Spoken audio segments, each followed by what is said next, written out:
আসসালামু আলাইকুম এভরিওয়ান। আমি আজকে রান্না করে দেখাবো চিংড়ি মাছ দিয়ে লাউয়ের বিচি ভর্তা আর লাউয়ের ডগা দিয়ে মসুর ডাল। মজার মজার রান্না দেখতে হলে পুরো ভিডিওটি সাথেই থাকুন।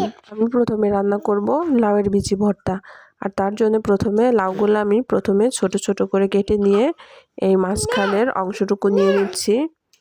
এগুলো আমি ছোট ছোট টুকরা করে কেটে ভালোভাবে ধুয়ে পরিষ্কার করে নিয়েছি। এবার চুলায় একটি কড়াই বসিয়ে দিয়েছি, তার মধ্যে এখানে সামান্য তেল দিয়ে দিয়েছি। দিয়ে আমি পেঁয়াজ, রসুন আর শুকনা মরিচ এগুলা লাল লাল করে ভেজে নিব। যেহেতু এটি ভর্তা, পরে আমি সরিষার তেল দিব, তাই এখানে আমি অল্প পরিমাণে তেল দিব। এবার আমি মরিচগুলা তুলে নিলাম, কারণ আমার মরিচগুলা লাল লাল হয়ে গিয়েছে। এবার এক পাশে আমি চিংড়ি মাছ দিয়ে সব মিলিয়ে ভালোভাবে লাল লাল করে তুলে নিলাম। এবার এই কড়াইয়ের মধ্যেই আমি দিয়ে দিচ্ছি লাউয়ের বিচিগুলা। এর মধ্যে আমি লবণ আর হলুদ দিয়ে এভাবে একদম শুকনা শুকনা করে ভেজে তুলে নিলাম। এই যে দেখেন, আমার সবগুলা ভাজা কমপ্লিট। এবার আমি একটি পাটায় সবগুলা তুলে নিচ্ছি।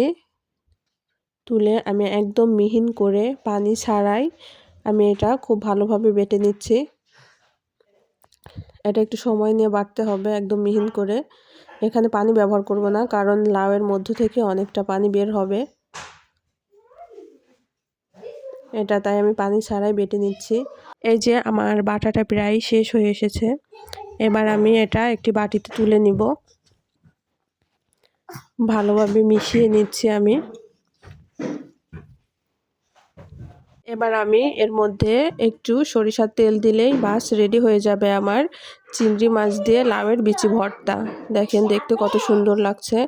এবার আমি রান্না করব লাউয়ের ডগা দিয়ে আর মসুরের ডাউল দিয়ে মজার একটি ডাউল রান্না।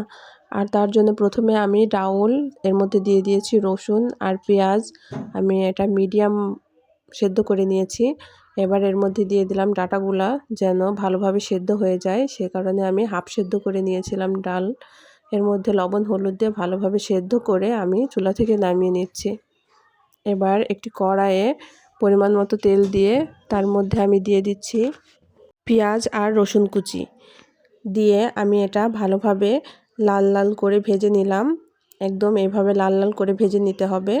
তারপরে আমি দিয়ে দিলাম সেই শাক ডাউল। এটা আসলে খেতে অনেক মজা।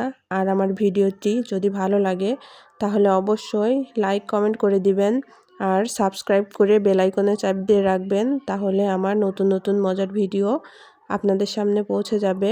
এই পর্যায়ে আমার খুব ভালোভাবে দেখা লাগবে যে আমার ডালগুলা সেদ্ধ হয়েছে কিনা। এবার ঢেলে নিচ্ছি। আমার ভিডিওটি এখানেই শেষ করছি। আল্লাহ হাফেজ।